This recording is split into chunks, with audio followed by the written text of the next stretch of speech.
వచ్చినటువంటి చాలా రోజుల తర్వాత మీడియా మిత్రులందరినీ కూడా కలుస్తూ ఉన్నా. ఇక్కడికి వచ్చినటువంటి మీడియా మిత్రులందరికీ కూడా పేరు పేరున నమస్కారాలు. ఈరోజు ఈ దెందులూరు నియోజకవర్గంలో ఇప్పటికీ 9 నెలలు నూతన ప్రభుత్వం ఏర్పడి 9 నెలలు కావస్తూ ఉంది. అంటే ఇప్పటికీ కూడా బాధ కలిగించేటువంటి విషయం ఏమిటంటే, ఇప్పటికీ కూడా ఇక్కడ ఒక కక్షపూరిత వాతావరణం, ఇప్పటికీ కూడా ఎటువంటి రాజ్యాంగం ఇక్కడ రన్ అవుతుందో కూడా అర్థం కానిటువంటి పరిస్థితి. ఇంకా రెడ్ బుక్ రాజ్యాంగాన్ని ఇక్కడ ఏమైనా అమలుపరుచుతూ కంటిన్యూ చేస్తున్నారో ఏమో అర్థం కానిటువంటి పరిస్థితి నెలకొంది. ఎందుకంటే ఈరోజు ఎప్పుడైనా కూడా ఎలక్షను, ఎప్పుడైనా కూడా రాజకీయాలు అనేది కేవలం ఆ ఎన్నికలు అయ్యాక పోనీ ఆ వేడి ఆ కార్యకర్తలు యొక్క అది ఒక వారం రోజులో 2 వారాలు జనరల్గా మనం చూస్తూ ఉంటాం. కానీ ఈ విధంగా 9 నెలలు కావస్తున్నా కూడా ఈ దెందులూరు నియోజకవర్గంలో ఇంకా కూడా ప్రతిరోజు సంఘటనలే. ఎక్కడో ఒక చాట ఒక కార్యకర్తని దాడి చేయటము, ఎక్కడో ఒక చాట ఏదో ఒక తోటని పడగొట్టాలనేటువంటి ఆలోచన, ఎక్కడో ఒక చాట గ్రావెల్ మాఫియా చేస్తూ వాళ్ళని ఇబ్బంది పెట్టాలనేటువంటి ఆలోచన, ఆస్తులు లాక్కోవాలను, లేకపోతే మా నాయకుల్ని కార్యకర్తలు అనేటువంటి వాళ్ళని వేధిస్తూ వాళ్ళకి లబ్ధి చెందాల్సినటువంటి అర్హతలు ఉన్నా కూడా వాళ్ళకి లబ్ధి అందకుండా వాళ్ళని ఆపి వేధించేటువంటి ప్రయత్నం, ఇవన్నీ కూడా మనం చూస్తూ ఉన్నాం.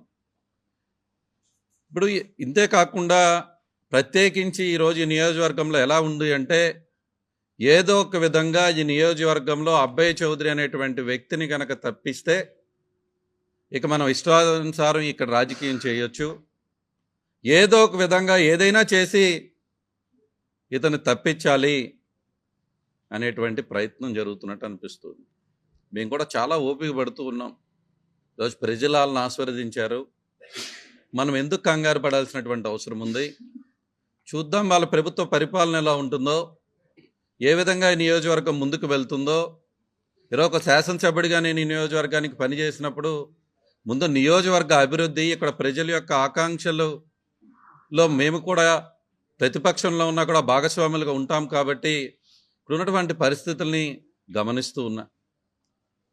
చూస్తూ ఉంటే ఏదో ఒక విధంగా నన్ను కానీ మా కుటుంబాన్ని కానీ హతమార్చాలనేటువంటి పన్నాగం పన్నుతున్నట్టుగా ఇక్కడ అర్థమవుతుంది.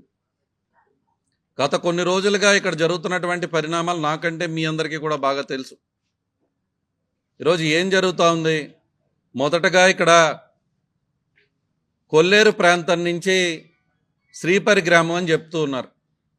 శ్రీపరి గ్రామం నుంచి జనాన్ని ఇక్కడికి తీసుకువచ్చి ఆ జనానికి ఈరోజు ఇక్కడికి వచ్చి నన్ను విమర్శిస్తూ, ఈరోజు నా మీద కామెంట్లు చేస్తూ, నా ఇంటి ముందు డప్పులు కొడుతూ, నా ఇంటి ముందు మైక్ సిస్టమ్లు పెడుతూ ఇక్కడ ఒక భయానక వాతావరణం సృష్టించి ఏదో ఒక విధంగా అబ్బయ్య చౌదరిని డీఫేమ్ చేస్తే ఈరోజు రాజకీయంగా మనకు లబ్ధి చేకూరదనేటువంటి ప్రయత్నం చేస్తూ ఉన్నారు.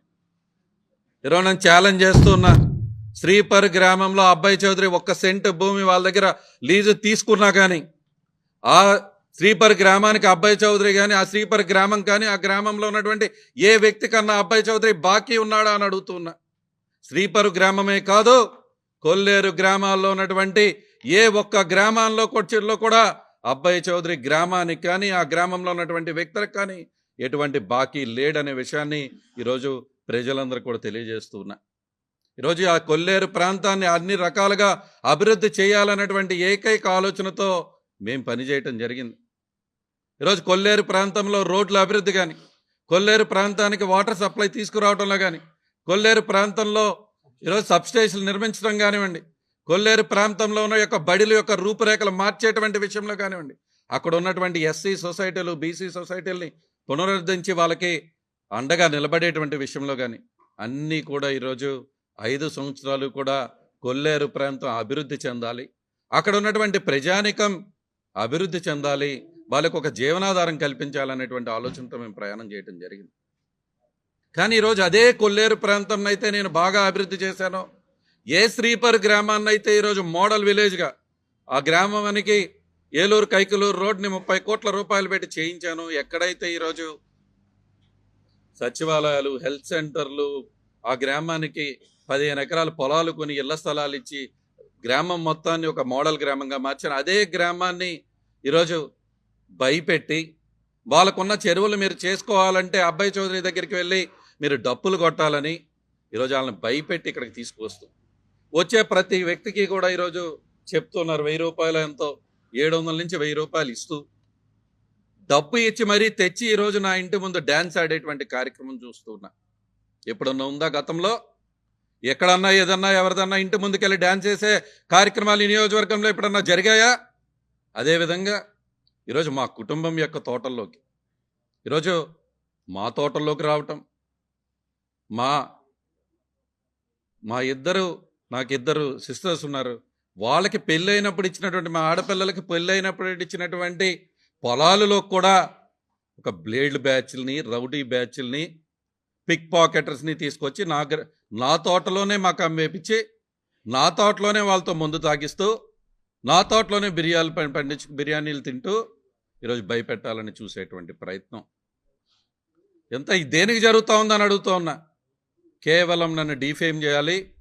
ఈరోజు 2017లో అబ్బాయి చౌదరి నియోజకవర్గంలో వచ్చినప్పటి నుంచి ఇక్కడ ఉన్నటువంటి నియోజకవర్గ ప్రజల యొక్క ఆశీర్వాదంతో, ఇక్కడ ఉన్నటువంటి వైఎస్ఆర్ కాంగ్రెస్ పార్టీ కార్యకర్తల యొక్క ఆశీస్సులతో ఈ నియోజకవర్గంలో వైఎస్ఆర్ కాంగ్రెస్ పార్టీని ఒక తిరుగులేని శక్తిగా తయారు చేసుకోవటం జరిగింది. ఇదంతా కూడా ఓర్వలేనటువంటి విషయం. ఈ విధంగా చేస్తున్నటువంటి ప్రయత్నం ఈరోజు నేను అడుగుతూ ఉన్నా, నాకొక్కరికైనా ఆడపిల్లలు ఉందే, మీకు లేరా?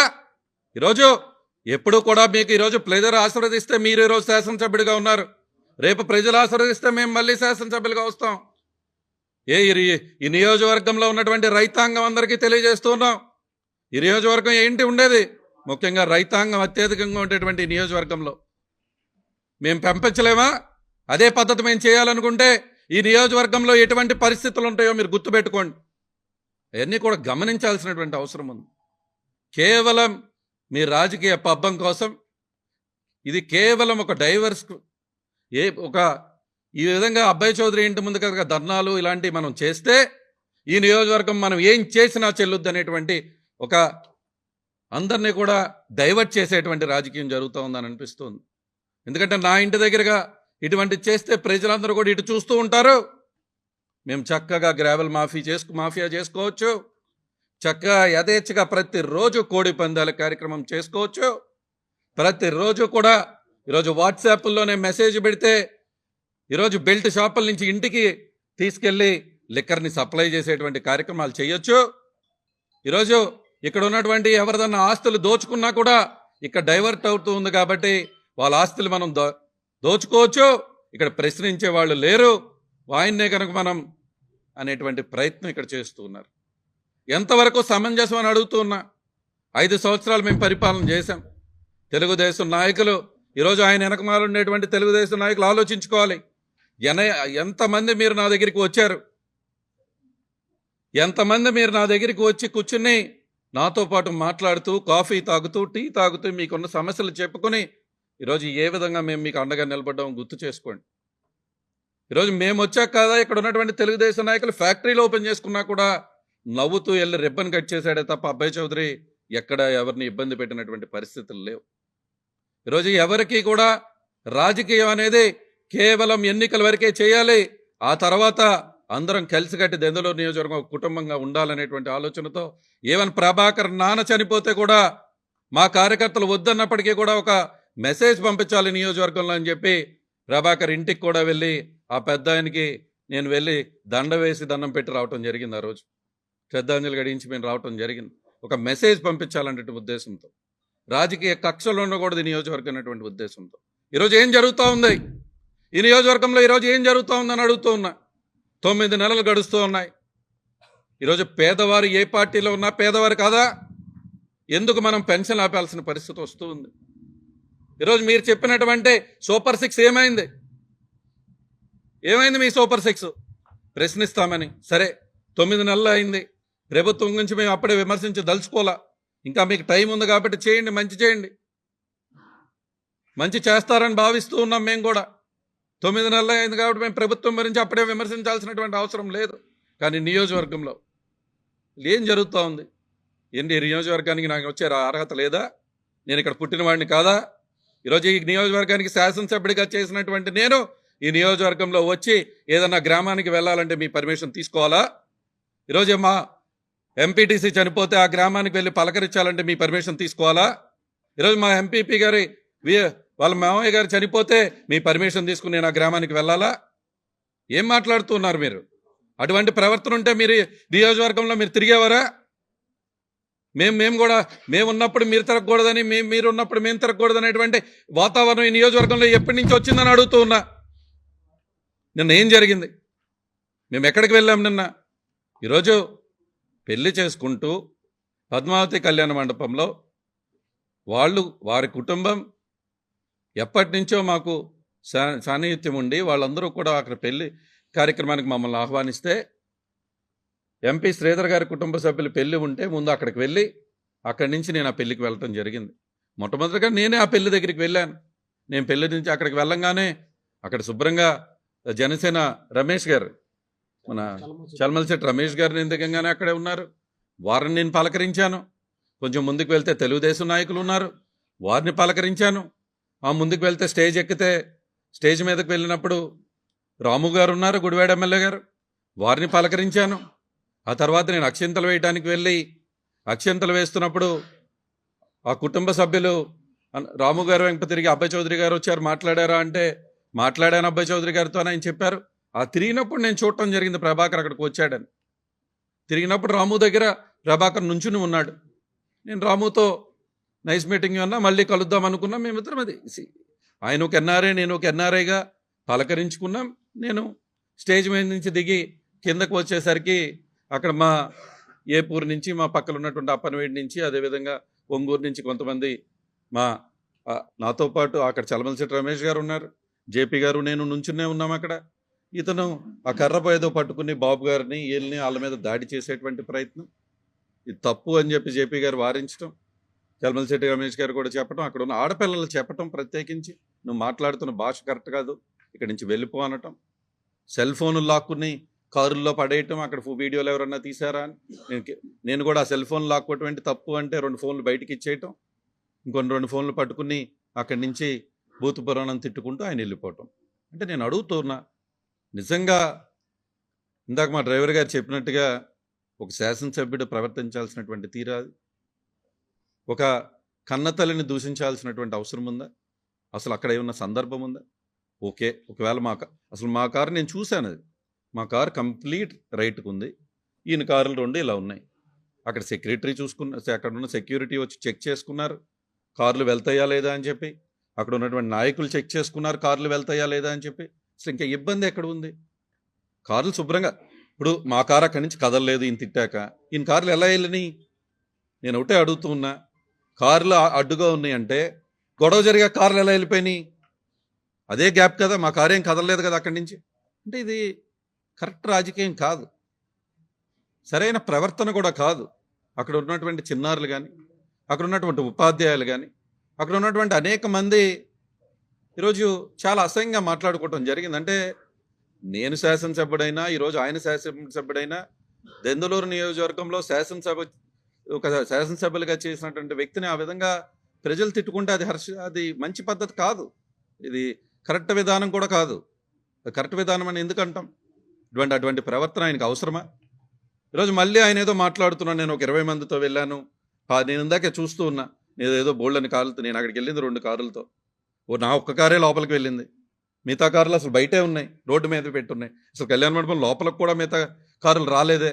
నేను ఒకే ఒక కారులో వెళ్ళా, నా వెనకమాల ఇంకో కారులో ఉన్నారు. అక్కడి నుంచి పెదకడంలో మా నాయకులు ఎవరో ఒక ఆయన చనిపోతే అక్కడికి వెళ్దాము, నేను మళ్ళీ అని చెప్పి వెళ్దాం అనేటువంటి కార్యక్రమంలో అక్కడికి వెళ్ళటం జరిగింది. అంటే ఈరోజు కరెక్ట్ అయిన పద్ధతి కాదు. అంటే నేను అక్కడి నుంచి ఎస్పీ గారితో మాట్లాడటం జరిగింది, ఎస్పీ గారు కూడా చక్కగా వెంటనే స్పందించారు. నేను ఏలూరు ఆఫీస్కి వెళ్తున్నానని చెప్పాను, ఏలూరు ఆఫీసులో నేను అక్కడే ఉన్నాను చాలాసేపు. ఈరోజు మా నాయకులందరూ కూడా ఇక్కడ, అంటే ఈరోజు అటువంటి ప్రవర్తన చేస్తే ఎవరు హర్షిస్తారన్న? ఈరోజు ఎవరు అమ్మగారిని తిట్టినా ఎవరు ఒప్పుకోం కదా. ఇంట్లో ఆడపిల్లలను తిడితే ఎవరికైనా బాధ కలగదా?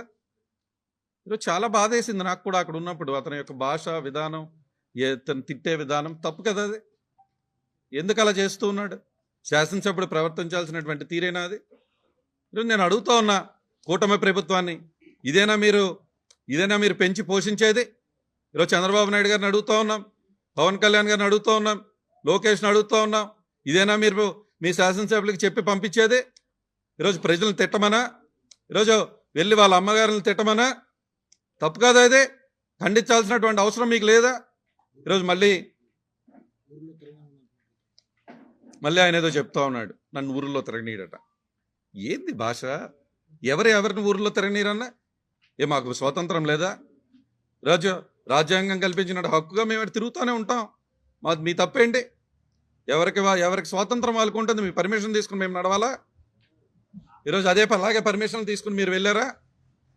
అక్కడ ఇంకా అసలు చాలా దారుణంగా ప్రవీణ్ అయితే చనిపోయాడేమో ఒక నిమిషంలో. వాళ్ళిద్దరూ వెళ్తున్నటువంటి కారు ముందుకు తోసేశారు అతన్ని. ఒక నిమిషం, అది ఫైరింగ్ చేస్తే మరి అక్కడ బుల్లెట్ దొరకాలి కదా తమ్ముడు. మా చేతులు నాకు ఆ గన్ను ఒక నిమిషం, చెప్పడానికి బాగానే ఉంటుంది సినిమా స్టోరీ లాగా. నేను చెప్పను. వాళ్ళ శాసనసభ్యులు విడుదల రాము గారు ఉన్నాడు కదా, వెనుగల రాము గారు ఉన్నారు కదా, అక్కడే జనసేన ఇన్ఛార్జ్ చర్మలశెట్టి రమేష్ గారు ఉన్నారు కదా, అక్కడే ఉపాధ్యాయులు ఉన్నారు కదా. సీసీ కెమెరా అక్కడ ఉండకుండా ఉండదు కదా. అబ్బాయి చౌదరి ఎక్కడున్నాడు, ఆయన ఎక్కడున్నాడు అనేది అక్కడ సీసీ కెమెరా తెలిస్తే తెలియదా? తెలుస్తుందా లేదా? ఇప్పుడు ఒకే వీడియో వచ్చింది, ఇంకా అనేక వీడియోలు రావచ్చేమో. ఎవరి ప్రవర్తన ఎలా ఉందో తెలుస్తుంది కదా. అవసరం ఏముంది? ఇప్పుడు పెళ్లి దగ్గర ఈ పాటికి నేను అక్కడ గన్ను పట్టుకుని షూట్ చేస్తే నేను ఇక్కడ కూర్చొని మీకు ప్రెస్ మీట్ ఇవ్వగలనా? ఈ పాటి కటకటాలు లెక్క పెట్టాల్సిన పరిస్థితి ఉండేది. అంటే ఈరోజు చెప్పేటప్పుడు కూడా ఒక మాటలు మనం చెప్పేటప్పుడు దానికి ఉందాతనం ఉండాలి. అబ్బాయి చౌదరి ఏంటో మీ అందరికీ తెలుసు, నియోజకవర్గ ప్రజలకి తెలుసు. ఆడి సీసీ కెమెరాలు అంతా రికార్డ్ అయ్యే ఉంటుంది కదా. వాళ్ళ ప్రభుత్వం అయి ఉండొచ్చు, ఉంటుంది కదా, అంతా రికార్డింగ్ ఉంది కదా. నేను కూడా అదే కోరుతూ ఉన్నా, ఆ సీసీ రికార్డింగ్ బయట పెట్టండి. నిజంగా ఈ ప్రభుత్వానికి చిత్తశుద్ధి ఉంటే ఆ సీసీ రికార్డింగ్ బయట పెట్టండి. బయట పెడితే అసలు నిజాలు బయటకు వస్తాయి. నిజంగా ఇందాక వచ్చిన ట్రైలర్ మాత్రమే. ఆయన మాట్లాడినటువంటి భాష, ఆయన ప్రవర్తించినటువంటి తీరు, డెఫినెట్గా ఆయన వ్యక్తిగత విషయాలకు నేను వెళ్తల్లా. ఆయన తాగున్నారా లేదా అని మా వాళ్ళందరూ చెప్తూ ఉన్నారు, ఊగిపోతూ ఉన్నాడు, తాగున్నాడు అని చెప్పి. కానీ అటువంటి ప్రవర్తన అవసరమా మనకి? అంటే ఈరోజు ఆ పెళ్లి కుటుంబానికి మేమేం సమాధానం చెప్తాం? ఆ పెళ్లి కుటుంబానికి ఈరోజు మేమిద్దరం అక్కడికి వచ్చి గొడవ పడితే వాళ్ళకి ఎంత అప్రదిష్ట పాలు. మళ్ళీ నియోజకవర్గంలో ఎవరన్నా మా ఇద్దరిని పెళ్లికి పిలుస్తారా రేపటి నుంచి? ఎవరిని పిలవరు. ఆయన్ని పిలవరు, నన్ను పిలవరు. అంతే కదా. ఇది జరుగుతున్నటువంటి సాంప్రదాయం, ఇది కరెక్ట్ సాంప్రదాయమా అని అడుగుతూ ఉన్నా. మీరు చెప్పండి, ఇది కరెక్ట్ సాంప్రదాయమా? నేనంటా అసలు ఆ గన్మెన్ ఎవరో కూడా తెలియదు. అసలు ఆయన గన్మెన్ ఎలా ఉంటాడో కూడా చూడలేదు నేను. గన్మెన్ చేతిలో గన్ను లాక్కున్నానా? మరీ స్టోరీగా ఉందిరా ఆయన. బాలకృష్ణ గారి సినిమానే ఏంటి ఇదన్నా? ఇది తప్పు కదా. ఇప్పుడు అక్కడ అనేక మంది ప్రజలు ఉన్నారు, అనేక మంది వారి నాయకులే ఉన్నారు. ఎవరు కూడా అబద్ధాలు చెప్పలేరు కదా. అబద్ధాలు పోనీ చెప్పేసి ఏదో కేసు పెట్టి ఇప్పుడు మమ్మల్ని లోపల పెట్టాలి, వాళ్ళ ప్రభుత్వం ఉందని కేసులు పెట్టాలనేటువంటి దాంతో రాయడం అయితే ఎస్పీ గారికి నేనైతే అంతా డీటెయిల్గా ఆన్ స్పాట్ ఉండే నేను అంతా చెప్పడం జరిగింది. మన డాక్టర్ గారు వాళ్ళు కూడా ఉన్నారు, జంక్షన్ డాక్టర్ గారు కూడా ఉన్నారు, పెద్దలు. వాళ్ళందరికీ అక్కడ ఉన్నటువంటి వాళ్ళు ఎవరు చిన్న చిన్న వ్యక్తులు కాదు, అందరూ పెద్దవారంతా అక్కడ నుంచుని ఉన్నారు. అందరికీ తెలుసు కదా. పోనీ నేను అక్కడ గన్ను పట్టుకుని కాల్చితే నేను అక్కడే ఎందుకున్నాను? అక్కడే నేను ఇంకా పావుగంటున్నాను కదా.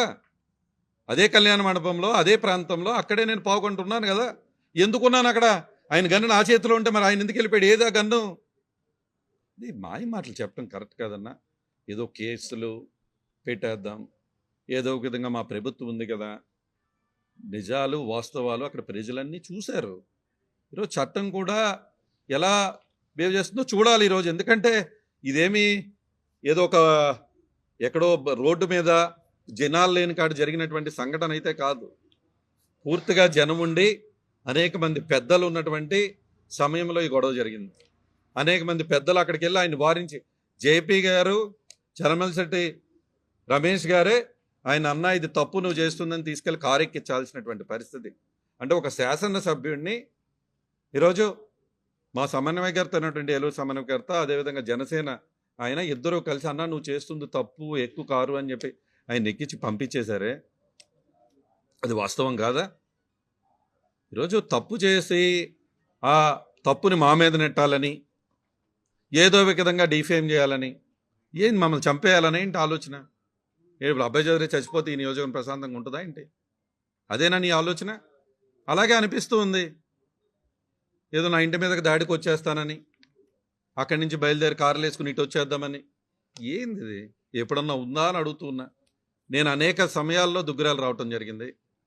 మీ ఇంటి దరిదాపుల్లో ఒక కార్యకర్త అటు వెళ్తున్నా కూడా వార్నింగ్ ఇచ్చి వద్దని పోలీసు వారిని అక్కడ నిలబెట్టి తప్పు ఆ పద్ధతి ఉండకూడదు, ఎవరి రాజకీయం వాళ్ళదే అని చెప్పినటువంటి వ్యక్తిని మేము చేశామే ఎప్పుడన్నా? అటువంటి సాంప్రదాయాలు మేము తీసుకొచ్చాము ఈ నియోజకవర్గంలో? ఇన్ని కూడా ఆలోచించాలి. ప్రజలు గమనిస్తూనే ఉన్నారు. డెఫినెట్గా ఎవరు తప్పు చేశారో నేను ఎస్పీ గారిని ఒకటే కోరుతున్నా, డీజీపీ గారిని కూడా ఒకటే కోరుతున్నా. అవసరమైతే ఇందాకే మా పార్టీ పెద్దలందరూ కూడా మాట్లాడటం జరిగింది. మార్నింగే మాజీ ముఖ్యమంత్రి గారితో కూడా నేను మాట్లాడటం జరిగిన సంఘటన మనకి పూర్తిగా వివరించాం. అవసరమైతే ఎస్పీ గారి మీద మా పూర్తి నమ్మకం ఉంది, పోలీస్ యంత్రాంగం మీద పూర్తి నమ్మకం ఉంది. ఇన్వెస్టిగేషన్ చేయండి. నిజంగా అబ్బాయి చౌదరి తప్పు చేశాడంటే తప్పకుండా శిక్ష అనుభవించడానికి నేను సిద్ధంగా ఉన్నా. తప్పు చేయనప్పుడు మేము భయపడాల్సిన అవసరం ఏముంది? నేను కానీ మా నాయకులు కానీ ఎవరూ అక్కడ నేను తప్పు చేయలే. ఆయన కర్ర తీసుకుని మా మీదకి వచ్చి వీళ్ళ మీదకి దాడి చేసి నేను అక్కడే నుంచుని ఉన్నాను కదా. కాబట్టి ఈ మంచి పద్ధతులు కాదు. ఇకనైనా మీ పద్ధతి మార్చుకుని శుభ్రంగా ఈ నియోజకవర్గానికి ఇంకా 4 సంవత్సరాల 2 నెలలు 3 నెలలు మీకు సమయం ఉంది. చక్కగా నియోజకవర్గాన్ని అభివృద్ధి చేయండి. ఈరోజు నాకు ఎటువంటి ఇబ్బంది లేదు. బల్వే బ్రిడ్జ్ నేనే కట్టించానన్నా నాకేం ఇబ్బంది ఏంటి? ప్రజలకు మంచి జరుగుతుంది కదా. వాటర్ గ్రిడ్ ప్రాజెక్ట్ మీరే తెచ్చారన్నా నాకేం ఇబ్బంది లేదు. అది ఎవరు తెచ్చారో ప్రజలకు తెలుసు. పెదపాడి పెరికెట్ రోడ్డు మీరు తెచ్చినా నాకేం ఇబ్బంది లేదు. మంచి చేయండి అబ్బా. పసుపు రంగులు వేసుకున్నారు. నేను వాటర్ గ్రిడ్ పెద్ద ఓవర్ హెడ్ ట్యాంకులు కడితే అసలు ఈ నియోజకవర్గంలో 200 స్కూల్స్లో శిలాఫలకాలు పెడితే 200 స్కూల్లో శిలాఫలకాలు తీసేశారు మీరు. సచివాలయాలు కట్టిస్తే సచివాలయాల దగ్గర శిలాఫలకాలు తీసేశారు. మొన్న ఎప్పుడో లెక్కేపిస్తున్నాం, 560 శిలాఫలకాలు పగలగొట్టినట్టుగా లెక్క వస్తుంది. ఒక్క శిలాఫలకం విజయరాయిలో పగిలిపోయిందని చెప్పి ఆ రోజు ఉన్నటువంటి నాయకుడు నాకు ఫోన్ చేస్తే వెంటనే శిలాఫలకం కట్టండి, అది తప్పు పద్ధతి అని చెప్పినటువంటి వ్యక్తి మేము. పాలగొడంలో చింతమనేని కాలనీ అని ఉంటే అది రాజశేఖర రెడ్డి గారు 4 ఎకరాలతో కొన్నాక ఈయన వచ్చి పట్టాలు ఇచ్చాడు, ఆ పేరు మార్చడంటే తప్పు. అది రాజకీయంగా మనం చేయకూడదు. ఆయన కాలనీ అని వాళ్ళు పేరు పెట్టుకున్నాక మనం మార్చకూడదే. పంచాయతీ మా దగ్గర లేదా? పంచాయతీ మా సర్పంచ్ లేడా? మా సర్పంచ్ మా అమ్మ లేదా అక్కడ సునీత? నువ్వు పేరు మార్చే పంచాయతీ తీర్మానం పెట్టాను, తెల్లారికి నేను బోర్డు మీద పేరు మార్చలేనా? ఇటువంటి మీ పద్ధతుల్లో మేము వెళ్ళాం. అందరికీ నమస్కారం అండి. బెంగళూరు ఎమ్మెల్యే అబ్బాయి చౌదరి గారు, మాజీ ఎమ్మెల్యే అబ్బాయి చౌదరి గారు ఫంక్షన్కి వచ్చారండి. పెళ్లికాడికి సారం దింపి కారు బ్యాగ్ చేస్తుండగా వాళ్ళ 2 కార్లు వచ్చినాయండి.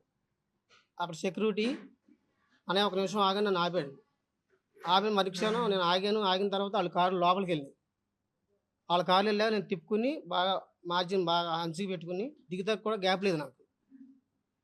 అక్కడ పెట్టిన తర్వాత వాళ్ళు కారు పెట్టారు. మళ్ళీ వచ్చి ఆరని కొట్టాడు అతను, ఆయన మా కారు అతను చూసి మళ్ళీ కొంచెం ఎదరికి వెళ్ళా. అట్లా ఆపి కూర్చున్న తర్వాత ఒక 5 నిమిషాలు 6 నిమిషాల తర్వాత చంద్రబాబు ప్రభాకర్ అటు నుంచి వచ్చేసి మొత్తంతో బూతులు అండి. ఆ బూతులు అంటే మామూలు బూతులు కదా, అసలు భగవంతుడు కూడా వినలేడు అసలు మన బూతులు అనమాట. ఒక తల్లి తండ్రి అనేది మనకి చిన్నపిల్లప్పటి నుంచి తెలిసిద్ది. తల్లిదండ్రి అంటే ఒక గురువు తర్వాత.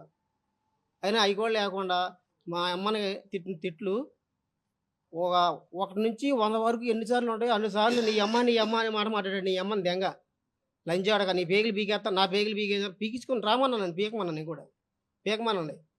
చంపేస్తే అతని పేరు అన్న ఉంటుంది, చచ్చిపోయాడు పలానా నడిచేదని. గౌరవం అనేది ఒక ఎమ్మెల్యే అనే తర్వాత చిన్నపిల్లడి కానించి పెద్దవాళ్ళ వరకు నమస్కారం పెట్టాలి, సంస్కారం ఉండాలి. బాబు ఎమ్మెల్యే వస్తున్నాడు లేచి నమస్కారం పెట్టాలి. ఎమ్మెల్యే గారిని చూసి ఆడేవడాలి అని అనిపించుకోకూడదు. అంత మామూలుగా కదండి. అట్లాంటివి నాకు తెలిసాక ఇప్పుడు వరకు 5 సంవత్సరాల్లో అబ్బాయి చౌదరి రహమాన్ నేను తిరిగాను. ఆయన పద్ధతులు నాకు చాలా వరకు 100కి 90% నేను నేర్చుకున్నా కూడా. మనం మాట్లాడకూడదు, మనం ఎక్కడ మాట్లాడాలి, ఎక్కడ ఉండాలి, ఏం చేయాలనేది. దాంట్లో 10% కూడా రాలేదండి ఆయనకి. ఇప్పుడు 3వ సారి ఎమ్మెల్యే అంటే ఆయన. నాకైతే తెలీదు, నేను 5 ఏళ్ళ మట్టి తిరుగుతున్నాను. నాకు అంతకైతే నాకు తెలియదు రాజకీయం గురించి. నా తల్లిని తిట్టిన తిట్లు మామూలుగా కదా. రాత్రి నాకు నిద్రపట్ల. ఆయన తల్లిని తిడితే ఊరుకుంటారండి వాళ్ళు. ఆ విధంగా తిట్టిన తిట్లు మామూలు తిట్లు కదండి. మాట్లాడితే నీ అమ్మ లంజాడుగా, నీ అమ్మందెంగా. అయ్యేం భాష అండి? చదువుకున్న ఆయనకి, చదువుకోలేని ఆయనకి తేడా అంటే అనేది ఇవాళ నేను బాగా కళ్ళారా చూసాను రాత్రి. అట్లా తిట్టకూడదు కదండీ! ఒక తల్లిని తిట్టడం కరెక్ట్ అంటారా? ఇప్పుడు ఆయన అమ్మని నేను తిడతాను తిరిగి. ఊరుకుంటాడాయన? ఊరుకోడు కదా! అట్లా తిట్టకూడదు కదా! కన్న తల్లి అంటే ఎవరు? రాజకీయం చేత్తన్నామంటే నలుగురు బ్రహ్మాండం బేసిక్ అని ఎమ్మెల్యే గారు వస్తున్నాడురా బాబు అని చెప్పి లేచి నుంచొని దండం పెట్టాలి. అంతే తప్ప ఆయన వస్తున్నాడని లేచి ఇటు వెళ్ళిపోయి లేకపోతే కాలు మీద కాలేసి కూర్చొని వచ్చాడే నా కొడుకు అని మనం అనిపించుకోకూడదు అనేది తప్పది. అట్లా మనం మాట్లాడకూడదు. ఆయన ముందు మనం ఎంత నేను ఆపిల్ డ్రైవర్ని నేను. నా జీవితం ఎంత? కానీ నేనేం అనలేదండి ఆయన్ని. మీరేమండి మీరు వచ్చారు తిడుతున్నారు నేనైతే మీకు అడ్డం పెట్టలేదు. అడ్డం పెట్టాల్సిన పని నాకు లేదు. మీరు బూతులు తిడుతున్నారు తిట్టమాకండి అన్న. ఆయన ఏం మాట్లాడేది కూడా వినిపించుకోకుండా ఆయన ఇష్టం వచ్చినట్టు తిట్టేస్తున్నాడు. మాట్లాడుతుంటే నోట్లోంచి తుప్పు తుప్పు అని ఉమ్ముల్లా మీద పడినాయండి అది. నేను కారు దిగలేదు సార్.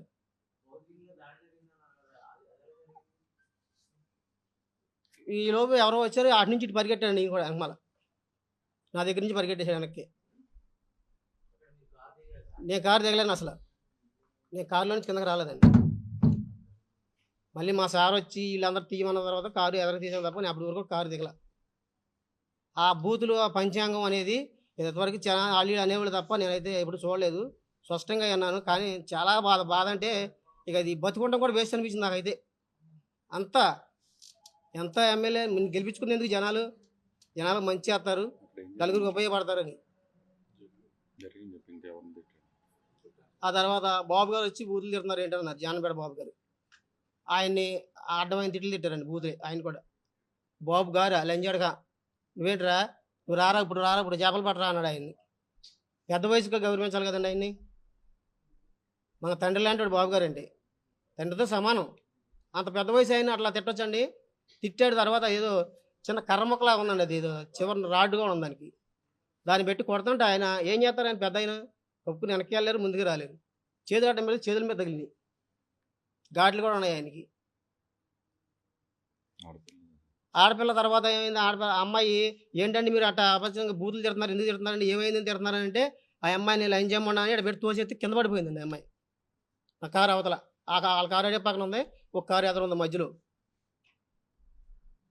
ఆ అమ్మాయి లేచి ఆ అమ్మాయి తర్వాత ఏం మాట్లాడుతుంది, ఇదేంటి ఎమ్మెల్యే ఏంటి ఎట్లా మాట్లాడుతున్నారు ఏంటని చెప్పి ఆ అమ్మాయి అంటుంది తర్వాత. దీన్ని ఏదైనా నేను బీసీ గౌడ దీన్ని ఖండించాలి. ఎందుకంటే మేము ఆ గౌడ సంఘం తరపున నేను చాలా దూరం వెళ్తా నేను. ఒక తల్లిని తిడతామంటే అది సాధ్యమైంది కాదు. తిట్టాలంత అవసరం ఏముంది? ఇప్పుడు ఏదో నేను తప్పు చేశానండి, నేను తప్పు చేసినప్పుడు నీ గన్మెన్నో లేదా డ్రైవర్ని పంపించారే పక్క పెట్టరా, నువ్వు ఎందుకు పెట్టారని మాట్లాడించాలి నేను. నన్ను మార్చుకొని డైరెక్ట్గా నువ్వే వచ్చినా తిట్టాల్సినంత అవసరం ఏముందండి? ఏం తప్పు చేశాను నేను? ఎప్పుడైనా మేము మాట్లాడుకున్నావా? నేను ఎప్పుడైనా మాట్లాడాను మీతో? నాతో మీరు మాట్లాడారా? ఏ రోజు లేదు. అయినా ఎందుకండి అది? సాంప్రదాయం మార్చుకోవాలి బాబు. అది మార్చుకుని నలుగురికి ఉపయోగపడేలా చేయండి. నేనైతే దీన్ని చాలా ఇదిగా ఉంది నాకైతే. రాత్రి అయితే నాకు చాలా బాధేసింది. మా ఆవిడ కూడా తిట్టింది, ఎందుకు పడుకోలేదు ఏంటని. చెప్పలా నేను. వాస్తవంగా అయితే నేనైతే రాత్రి ఏదో ఒకటి తాగి చచ్చిపోతాం అనుకున్నా. అసలు మన తిట్లు తిడతారండి ఒక అమ్మని? అతనికి తల్లి ఉందిగా, అతనికి తండ్రి ఉన్నాడుగా, అతను పుట్టినోడే కదా, ఆడపిల్లగా పుట్టినోడేగా, మగవాళ్ళకి కాదుగా. అట్లా మాట్లాడొచ్చా? మంతాగావో ఏం చేసావో అయినా మాకు అనవసరం. అట్లా మాట్లాడకూడదుగా పబ్లిక్లో. తుప్పు మీద పడింది, వాసన వచ్చింది నాకు. వాసన రాబోదు అనాల్సిన పని లేదుగా నాకు. మాట్లాడుతుంటే నోట్లో తుప్పర్లు వస్తాయి కదండి, ఆ తుప్పర్లు నా మీద పడినాయి. నా కారు అద్దం దింపింది నేను, మా సార్ వచ్చేస్తున్నారు, మనం ముందు వచ్చాం కదా మనం వెళ్ళిపోతామని ఆలోచనతో అద్దాలు దింపుస్తాను నేను ఎప్పుడు కూడా ఎక్కడికి వెళ్ళినా. అట్లా వచ్చేస్తున్నారు కదా అనుకున్నా. తీరా చూస్తే ఈయన తలగా ఇటు పెట్టి ఆయన మాట్లాడే భాష అది. అన్ని బండబూతులండి. ఎందుకు తిట్టాలి? ఎందుకు? నేను చేసిన తప్పు ఏంటి? కారు పెడతామా? లేదా అబ్బగా చౌదరి గారు కారు తోలుతామని నేను చేసిన తప్పు?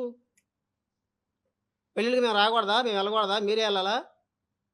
అన్నింటికి మీరే జరగాల? అట్లా అనుకుంటే బోళ్ళని ఉండేవి.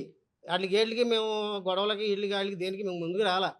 అన్నిటికి ఆయన కూడా వద్దు ఎవడు వెళ్ళమాకండి, ఏం చేయమాకండి, ప్రశాంతంగా ఉండండి అని చెప్పేవాడు. ఏ రోజుకి ఆ రోజు. ప్రతిరోజు కూడా పొద్దున్న వచ్చినప్పుడు అరే జాగ్రత్త అనే మాట తప్ప రెండో మాట చెప్పేవాడు కదా ఆయన. ఆ విషయం కూడా గమనించకుండా ఒక ఎమ్మెల్యే గారు అయిన తర్వాత మీరు ఇట్లా చేస్తే ఎంత భావ్యం ఆలోచించండి.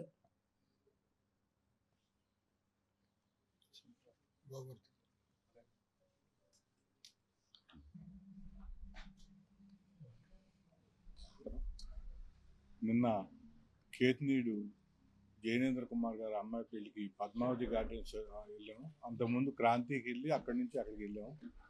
అక్కడికి వెళ్ళి మేము స్టేజీ మీద వెళ్ళేటప్పటికి అక్కడ మన గుడివాడ ఎమ్మెల్యే గారు ఉన్నారు. ఆయనతో ఒక మాట మాట్లాడి మేము అక్షంతలు వేసేసి ఫోటో దిగాం. మేము దిగి వెనక్కి తిరిగి వస్తుండగా ప్రభాకర్ వాళ్ళు వచ్చారు. వస్తే మేము కిందకు వచ్చేసి ఒక పక్కన నుంచి ఉన్నాం.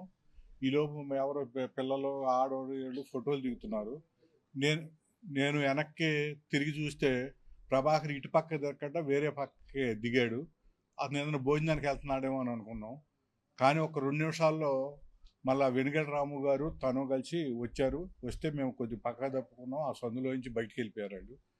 వెళ్ళిపోయి అతను కార్ల దగ్గరికి వెళ్ళిపోయాడు. వెనుగల రాము గారు మళ్ళీ ఆయన పంపించేసి వెనక్కి తిరుగుతుండగా మేము 2 నిమిషాలు లేటుగా మేము కూడా బయలుదేరి మాకు వేరే పెదకడులో 2-3 ప్రోగ్రాంలు ఉన్నాయనే ఉద్దేశంతో తొందరగా వెళ్దాంలే అతను వెళ్ళిపోయాడని ఉద్దేశంతో మేము వెనక వెళ్తుంటే వెనుగల రాము గారు తిరిగారు. అప్పుడు ఎమ్మెల్యే గారు ఆయనతో మాట్లాడుతున్నారు. నేను ఆ వెనకాల నుంచున్నా. ఈలోపు ఎదర పెద్ద గలాట జరుగుతుంది. ఏంటో ఏదైనా మామూలు ఏమో అని అనుకుని నేను కూడా 2 నిమిషాలు ఆగాక వెళ్తే మా కుర్రోడిని ముందు నాగరాజుని అడ్డమైన బూట్లు తిట్టారు. క్లియర్గా ఆ రోజు రాత్రి చూస్తే ఆ కారు కాకుండా అతని కారు కూడా మీకు పిక్చర్లో కనపడతా ఉంటుంది. ఆ కారు వెళ్ళటానికి ప్లస్ ఇంకో మోటార్ సైకిల్కి కూడా ఖాళీ ఉండేటట్లుగా ఉంది. అయినా కానీ అతను ఇష్టం వచ్చినట్లు తిట్టాడు. తిట్టి తర్వాత మా కుర్రోడు హేమంత్ని సెల్లలు లాక్కుంటానికి పట్టుకొని 3-4 కలిసి గన్మ్యాను ఇంకొక 2-3 కలిసి పట్టుకొని లాగుతున్నారు. నేను వెళ్ళి హేమంత్ చేయబట్టుకొని హేమంత్ ఏదైనా ఉంటే తీసేసి ఇచ్చేద్దాము, అంతేకాని మీరు కంగారు పడబాకండి, మీరు మాట్లాడబాకండి, మేము ఇచ్చేస్తాం, ఏదైనా ఉంటే తీసేసి, మీదేం తీయలేదు, మీరు తీసుంటే తీసేసుకోండి అని అన్న. ఈలోపు ప్రభాకరు వెళ్ళిపోయి ఆయన కారులోంచి ఒక స్టిక్ లాగా ఉంది. అది తర్వాత తెలిసింది అది బూట్లు లాక్కుంటానికి ఏదో స్టిక్ అంట. అది తీసుకొని వస్తా మన జితేంద్ర కనపడితే ఏంటన్నయ్య ఇది ఎంతవరకు కరెక్ట్, ఇలా మాట్లాడతాం ఇలా చేయటం అని అంటే అతను ముందు తల మీద పెట్టి కొట్టి ఆ స్టిక్ పెట్టి కొట్టాడు. తర్వాత నేను ఇటు పక్క నుంచి ఉన్నా. నా దగ్గరికి వచ్చి న్యాయంపల్లి చెరువులు ఒటు దెంగుతారా బాబు గారు నువ్వు అది ఇది అని అన్నాడు. అని నా మీద స్టిక్తో 2 సార్లు ఈ చేతి మీద ఆ స్టిక్తో కొట్టాడు. నువ్వు పిచ్చి మాటలు మాట్లాడబాకు, ఏదన్నా ఉంటే నువ్వు 2 మనుషులను పంపించు, ఈ రోజైనా ఎంక్వైరీ చేసుకొని అందులో మేము తప్పు చేసామనంటే మేము క్షమాపణ కోరతాం, అంతేగాని మాదేం తప్పు లేదు, కావాలంటే ఈరోజు నువ్వు పంపించు అంతే తప్ప నువ్వు ఇలాంటి పిచ్చి పనులు చేయటం కరెక్ట్ కాదన్నా. మళ్ళా నా దగ్గర నుంచి నాకు ఈలోపు కళ్ళజోడు మరి ఎక్కడ కొట్టాడు నాకు అంత గుర్తులేదు, కళ్ళజోడు పడిపోయింది. అది ఎప్పుడు పడిపోయిందో కూడా నేను గమనించలా. ఈ స్టిక్తో కొట్టుతూ ఇదంతా జరిగింది. తర్వాత మళ్ళా సెలల కోసం వెళ్ళటం, ఇంకొకళ్ళ మీదకి వెళ్ళటం ఇలా జరిగింది. మేము క్లియర్ కట్గా ఎమ్మెల్యే గారిని వెళ్ళినా కూడా మీరు అక్కడ దింగారు ఇక్కడ దింగారు డబ్బులు, లంచ్ కొడకలారా లమిడి కొడకలారా మామూలుగా చెరువుల్లో దింగారు అది మాట్లాడుతున్నాడు, కొల్లేరులో దింగారని మాట్లాడుతున్నాడు. ఇష్టం వచ్చిన బూతులు, అవి చెప్పడానికి వీలు కాని బూతులు. అక్కడ డ్రైవర్ని తిట్టాడు, ఇక్కడ అందరినీ తిట్టుకుంటా ఇష్టం వచ్చిన బూతులు తిడతా. అక్కడ దింగారు ఇక్కడ దింగారు అని అన్నాడు. వాళ్ళ పిచ్చి పాటలు మాట్లాడబాకు, ఏదైనా ఈ రోజైనా నువ్వు ఇద్దరిని పంపిస్తే నేను న్యాయంపల్లి చెరువులో ఏం జరిగిందో నేను చెప్తాను, మీరు తప్పు ఒప్పు ఆ పెద్ద మనుషులు చెప్తారని చెప్పాను. క్లియర్ కట్గా అది కోర్టు రద్దు చేసి కలెక్టర్ గారు రద్దు చేస్తే వాళ్ళు కోర్టుకు వెళ్ళారు. కోర్టుకు వెళ్తే కలెక్టర్ గారు పర్మిషన్ రద్దు చేశారు, కోర్టు కూడా రద్దు చేసింది. తర్వాత హైకోర్టుకి వెళ్ళారు, హైకోర్టు కూడా రద్దు చేస్తే డిపిఓ గారికి ఇన్స్ట్రక్షన్ ఇచ్చి డిపిఓ గారు పాట పెట్టమని చెప్తే ఆ పాటలో మా కుర్రోడు పాడుకున్న 4 నెలల తర్వాత మేము పట్టడానికి వెళ్ళారు మా వాళ్ళు.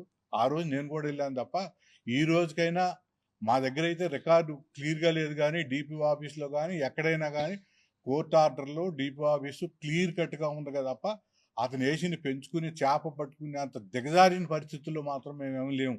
ఈరోజు మాకు కొల్లేరులో అనేక చేపల చెరువుల్ని మేతలు కట్టనివ్వకుండా చేపలు పట్టనివ్వకుండా చేశారు. మేము ఏ ఒక్కళ్ళని కూడా ఎవరైనా ఇది లేకపోతే వాళ్ళని పట్టుకొని వెళ్ళిపోమన్నారు తప్ప ఏ చేపల చెరువులు పట్టుకుంటాం కానీ ఇది కానీ చేయలేదు. కానీ ఈరోజు అనేక చెరువులను పట్టుకొనివ్వకుండా చేయటం, చేపలను మేత కట్టనివ్వకుండా చేయటం, రకరకాల హింసలు పెట్టాడు. అలాగే న్యాయపల్లి చెరువు కూడా మేము ఈ రోజుకైనా సరే డిపో ఆఫీస్కి వెళ్తే క్లియర్ రికార్డు ఉంటుంది. మేము ఆక్షన్ పాడుకున్నారు, ఆక్షన్ అతను పెట్టిన ఆక్షన్ని నోటీసులు ఇవ్వకుండా తొమ్మికేయకుండా చేశారని చెప్పి ఆక్షన్ కలెక్టర్ గారు రద్దు చేశారు. దాని మీద కోర్టుకి వెళ్తే అది కరెక్టే అని చెప్పి రద్దు చేస్తేనే డిపో గారు పెట్టడం మా కుర్రోడు పాడుకుంటాం. ఆ పాడుకున్న రోజున పాడుకొని 4 నెలల తర్వాత పట్టడం జరిగింది. కానీ అతను ఏదో గ్లడ్జ్ పెట్టుకొని సోమరపాడు చెరువు అయినా క్లియర్ కట్గా చెప్తున్నాం. సోమరపాడు చెరువు కూడా 3 వాయిదాలు ఇచ్చి అతను ముందు పాడుకున్న అతను పట్టుకున్నాక మనం నీళ్లు పెట్టుకొని చేపలు వేసారు తప్ప ఎవరు చెరువులు, ఎవరు చేపలు పెంచుకున్నాయి, ఎవరు ఆస్తులు మేము పట్టుకుంటానికి ఎమ్మెల్యే గారు ఒప్పుకోరు.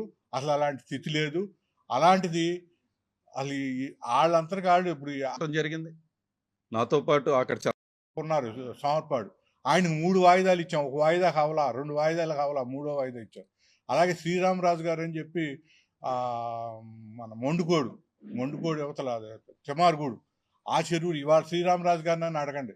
శ్రీరామరాజు గారు పట్టుకున్న దానికి పిల్లంకోట రంగారావు దగ్గర స్టే ఉంటే కూడా స్టే ఉన్నా సరే ఆడు పెంచుకున్న చేప కాబట్టి ఆడిని పట్టుకొని వెళ్ళిపోమనండి అని చెప్పి మేము ఆయనకి 5 రోజులు టైం ఇచ్చి గండి పెట్టుకొని అదంతా తీసుకున్నా చేశారు. కానీ ఇలా దుష్ట రకంగాను చేపల మీద బేతలు పెట్టనీయకుండా లేకపోతే ఇంకోటి చేయనీయకుండా ఇలాంటి సాంప్రదాయం ఆయన ఒప్పుకోరు.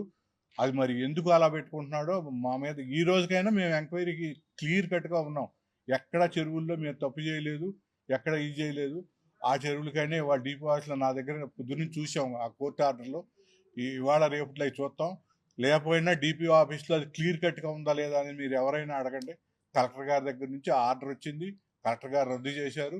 డిపిఓ గారు ఆర్డర్ వేసాకే పాట పెట్టారు. కానీ అతను పెంచిన చేప పట్టుకునే అంత దిగజాని స్థితిలో లేము. ఇప్పుడు కూడా చెప్తున్నాం ఆ ఎమ్మెల్యే గారికి, అలాంటి దిగజాని స్థితిలో లేము. ఎవరు పెద్ద, ఎవరు మనిషో, ఎవరు మాట తీరు ఎలా ఉంటుందో చూసుకొని మాట్లాడటం మంచిది. అలా కాకుండా చేస్తే దానికి తగిన శాస్తి కూడా జరుగుద్ది అని చెప్తున్నాం.